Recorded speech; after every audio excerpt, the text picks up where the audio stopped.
यहाँ पे F9 park में मैं आया हुआ था तो ये कोई अजीब किस्म की मुझे चीज़ नज़र आई है। आए मैं आपको दिखाता हूँ कि ये है क्या। ये वैसे बिल्कुल F9 पार्क जो है इस्लामाबाद आर्ट गैलरी के बिल्कुल अपोजिट यहाँ पर ये मुख्तलिफ सी कोई चीज़ है जो आप करीब से इसे देखेंगे तो आपको भी समझ आएगी।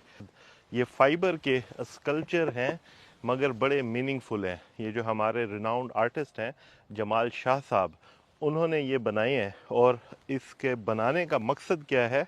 मकसद ये है कि ये है पाकिस्तानी अवाम जिन्होंने कान पकड़े हुए हैं, सर भी उनका नाक के नीचे हैं और आंखों पे उन्होंने हाथ भी रखा हुआ है और किसी ने कान पे हाथ रखा हुआ है।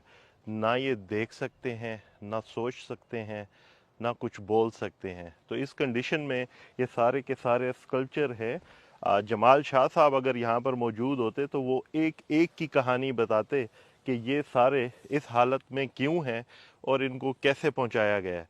बहैसियत कौम जो हमारे साथ भी सूरत हाल है कि ऊपर वाले बड़े वाले वो चाहते हैं कि सारी की सारी कौम इसी तरह कान पकड़ कर रहे और जो उठने की कोशिश करे उसका ये हाल करें कि वो फिर इस हालत में भी ना रह सके, वो कुछ इस तरह का हो जाए। और इनमें